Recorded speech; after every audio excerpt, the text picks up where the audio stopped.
But not for long. Being the pioneer of high-speed trains means that the tracks are old and need urgent replacement.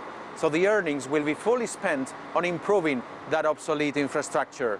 Constantino de Miguel, CCTV, Lyon, France. And here in China, the 8th National Reading Survey shows that more and more people in the country are using their mobile phones for convenient reading. And rural area residents are the major consumers of the service.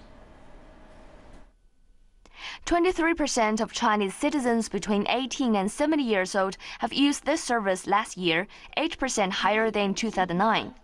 The study also showed that average reading time per day is about half an hour. Phone reading has skyrocketed among Chinese mobile phone users in recent years, and 3G service has made it even more popular. 52% of mobile readers are rural residents. The main reason cited was that it's portable, easy to use, and comes at a low cost. Over 90% of those who use their phone to read are between 18 and 39 years old. Their top choice is a daily free-of-charge mobile newspaper, which ranked ahead of the mobile novel. The newspaper amasses a large amount of messages from home and abroad, while the mobile novel is a platform for releasing romance and popular literary works. The average expense for mobile reading per month is less than 3 yuan, about 3% of the monthly fee. Yang Ran, CCTV. Good Friday celebrations have been taking place across the Christian world. In Poland, Easter is being marked by one city with the creation of a giant egg decorated with yellow and red flowers sent from Holland. And in the coastal town of Gdansk, hundreds of people have attended a performance of the Passion Play. And that's it for this update of CCTV News, but we will be back at the top of the hour. Thanks for your company. I'm Edwin Ma in Beijing. Until then, 再见.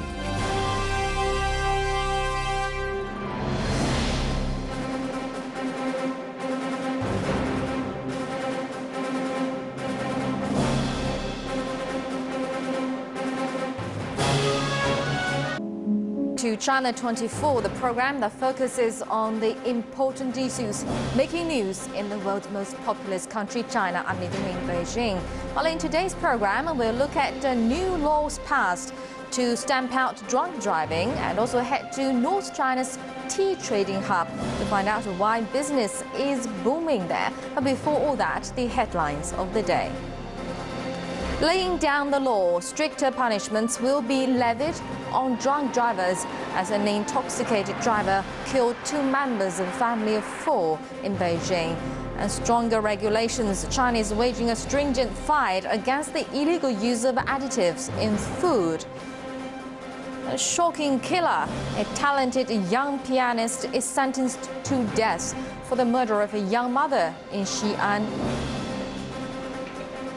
And scientific horticulture will introduce you to robots with a green thumb at the China International Vegetable Sci-Tech Fair.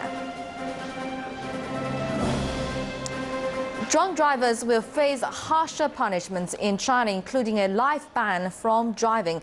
And the Standing Committee of the National People's Congress has approved an amendment to the road traffic safety law, aiming to make the country's roads safer. Liu Ying reports. Sobering news for any would-be drunk driver. The new law doubles the license suspension to 6 months and raises fines to 1,000 to 2,000 yuan.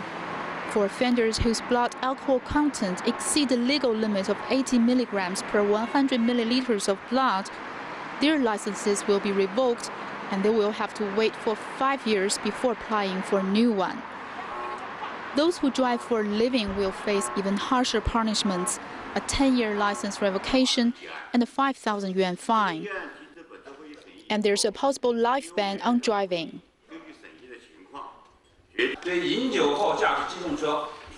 Drunk drivers who cause major road accidents that constitute a crime will be subject to criminal prosecution and will be banned from driving for life. The tough new measures are applauded by both drivers and pedestrians. Some say it's still not strict enough. The punishment should be tougher. Drunk drivers, regardless of how much they drink, should be subject to severe punishment. Their actions endanger the lives of not only themselves but also passengers and pedestrians. It's good to be strict on drunk driving to protect pedestrians, especially the old and the children. China has about 200 million automobiles and drivers, with more than 20 million vehicles added annually, and fatal car accidents have been on the rise. More than 3,500 people are killed in China each year in accidents caused by drunk driving. The relatively light penalty is seen as a major factor. Stiffer punishment is expected to make roads safer as China increasingly becomes a country on wheels. Liu Ying, CCTV, Beijing.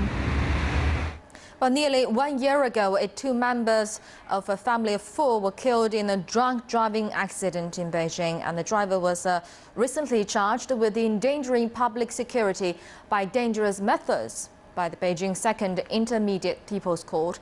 All right, now let's take a look at how the family is dealing with the effects of this accident 1 year on. Until May 9, 2010, this was a happy family, a father, mother, and two daughters. The parents were taking their youngest daughter to hospital after she complained of stomach pains. At 5:36 a.m., as the white Fiat waited at the traffic lights, a black Infiniti suddenly crashed into them at high speed. The Fiat was smashed aside, and the Infiniti drove on, colliding with the bus. After the incident, there was no sign of the driver. The investigation shows that the Infiniti driver ran from the scene instead of calling the police. Of the three vehicles suffering damage in the accident, the white Fiat was in the worst condition. The car had been crashed. The father, Chen Weining, and the daughter, Zhu Zhu, suffered diffuse intracranial injuries. And the mother, Wang Hui, had bone fractures in many parts of her body. The father died the next day. The daughter died 9 days later. The mother survived, but she continues to suffer from the lingering effects of her injuries. The driver responsible was caught 10 hours later. I went on to collide with the bus. I had no idea of how seriously the Fiat was hit. I lost my phone and I couldn't call the police. I guess I was going at 80 or 90 kilometers an hour. The speed limit on that road was 70 kilometers per hour, and the investigation showed that the driver, in his drunken state, was going over 110 kilometers per hour. He was accused of both drink driving and violation of traffic regulations. So far, he has been charged with endangering public security by dangerous methods by the Beijing Second Intermediate People's Court. Yet for the family of the deceased, the trauma may take a long time to overcome. Sometimes I tell myself that he is on business abroad, just for a very long time. No messages or calls from him just mean the trip is longer than usual. I do it to fool myself, to ease the pain a little.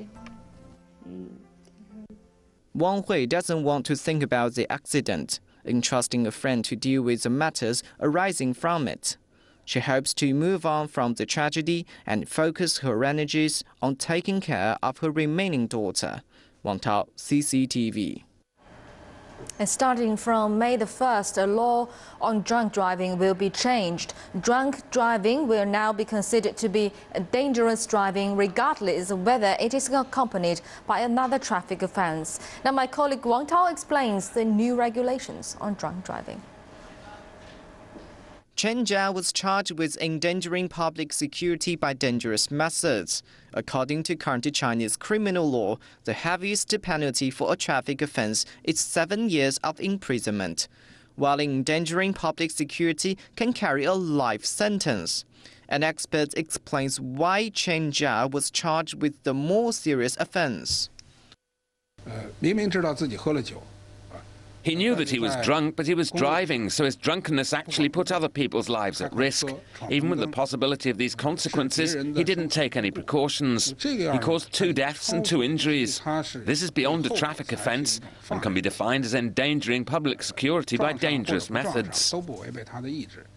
Statistics show that between 2006 and 2010, drunk driving has claimed the lives of more than 3,500 people every year and injured more than 9,000. Many people from all walks of life have been calling for heavier sentencing to be imposed. The Third Amendment to the Criminal Law of the People's Republic of China meets the core of the society. Currently, people are only punished if a traffic offence occurs. That means drunk driving will go unpunished if it does not cause traffic offences. This is the problem the amendment to the criminal law aims to tackle. According to the new amendment, drunk driving with or without traffic offences will be punished. The previous lenient sentence for drunk driving has proven ineffective. As drivers, we often take the chance believing they will not be caught. Under the new amendment, drunk drivers will be viewed as posing a hazard, inviting a heavier sentence. Wang Tao, CCTV.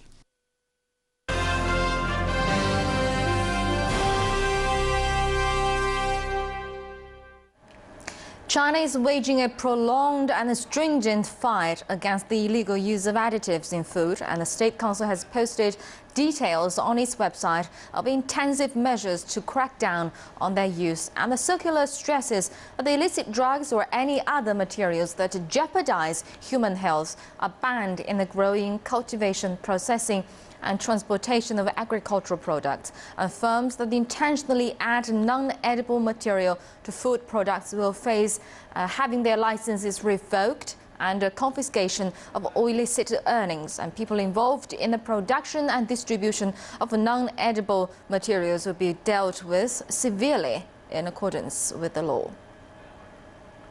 But to tighten supervision and combat unsafe food products, some provinces have established electronic food detection systems, and the customers and local official can now track the origin and other basic information of a product by a simple click. Wang Hui has more.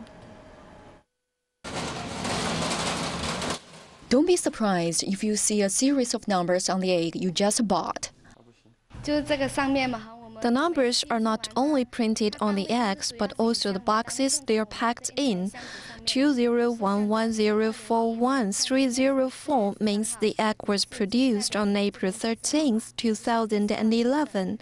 The last two digits, 04, show it's from the number 4 hen house. The Xinjiang Organic Poultry Egg Company has installed the first egg detection system of Fujian province in the southeast of China. The staff track the basic information of each egg, including the hen's health condition, its feed, and the sterilization of the hen house. Then the company delivers the information to the detection system, and the customers can easily find it online by typing in the ID number. Apart from eggs, many other agricultural products are expected to have their own ID numbers in Fujian province, such as Tieguanyin tea, a local specialty, and also pork. Not only in the production sector, the online detection system also covers the sales process. In Nanhai, a city in Zhejiang province, 28 food stores have joined this network with their own accounts. With a simple click, the data in each store concerning the amount of products, the sales status, and the quality evaluation will appear, which has become an efficient tool for local food safety officials. Previously, if there was any suspicion over the safety of a product, we would check every food store. Now, with the help of the detection system, we can easily find the information from the website. As soon as safety issues concerning a product are raised, officials can force all local stores to stop sales immediately. Wang Hui, CCTV. All right, now for more on the food safety issues, now let's speak to our current affairs commentator, Professor Liu Baocheng from the University of International Business and Economics. Welcome to our studio, Professor Liu. Yeah. First of all, do you think it will work to track the processing of food to ensure the food safety? Definitely it's going to work. Actually, it's a proven experience which is far more effective in Europe and also in North America, in those developed countries. And now China actually introduced such a type of traceability system since 2003. but it has not been really rampantly introduced because of the complexity and the millions of the food enterprises that we need to capture. Right now, I think with the outcry of the consumers and also with the government attention to it, I think it's going to work to the effect that. But of course, we have to be very careful that there are millions of such companies, and plus those say carriers, I mean wholesalers and retailers and logistic companies. It's a humongous amount of work, and at the moment now China is combating inflation, and to introduce such a system it definitely is going to add cost to the end consumers. So therefore, it is really a delicate dilemma as how to balance the food quality together with the price control. So of course it is easier said that food quality is always the priority, but I think there is a delicate balance there. Right, but it's nice to see that measures such as the tracking the processing of food is being taken here to ensure the safety of food in China, which is a big problem to the public. But do you think that this will actually make people or make the credit of the related government organs stronger or higher? Yes, I think to pay attention to the food security, it not only outshines the image in the domestic nationals, but also the image is going to serve as a browning point for the government in the international communities. So therefore, there's no doubt it's going to be a very positive result. But overall, I think to introduce such a system, you need far more complex work. For example, you need a national database which is traceable and transparent. And in the meantime, to ensure that the food are controlled from the farm to the table, you need to have enough data that are accumulated on at the different sections of the whole entire supply chain. So right now, I think we need to identify the certain key points of control, but gradually we have to expand along all the points in the value chain for control. And it's not only the government that's there in play, but it is really the consumers. They have to be more educated to be able to identify the differences between different qualities of food, and also the retail stores. They must also be answerable to all the data, and also to answer to the different auditing and inspection systems. All right, thank you very much, Professor Liu Baocheng from the University of International Business and Economics. So we'll get back to him later on other matters. We've been watching China 24, still ahead in the program. Murder trial. A promising pianist and university student faces the death penalty for killing a young woman in northwest China. And high tea. The Beijing International Tea Expo attracts suppliers and customers from around the world.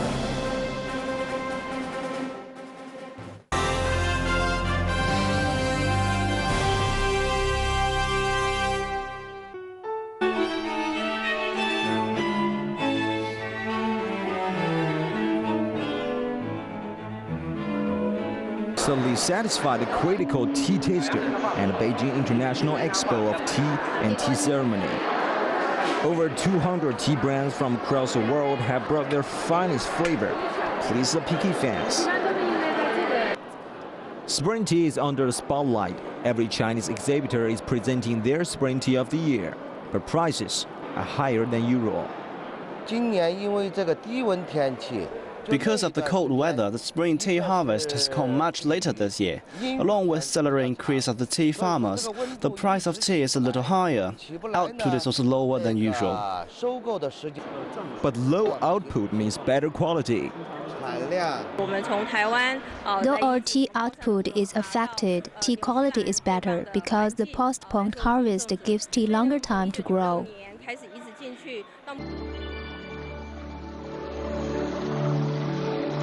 Spring tea is the first batch of tea of the year. Usually, spring tea harvest around mid-March. After reserving energy for whole winter, leaves of spring tea is more fleshy and nutritious than the tea harvested and rest of the year. Also, the low temperature in spring can prevent pests from damaging the leaves. No use of pesticides can also make spring tea much healthier. 张硕 CCTV. For more on this issue, we're now joined in the studio by our reporter Zhang Shuo. Evening there, Zhang Shuo. Well, the tea culture is a symbol of Chinese culture, one of the symbols of Chinese culture. Can you tell us more about Chinese tea culture?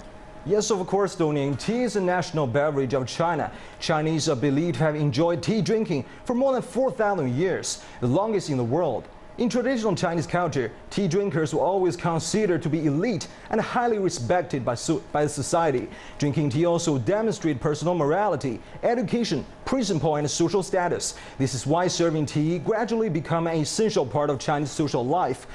In modern China, even the simplest dwelling has a tea set and a water heater for making a hot cup of tea.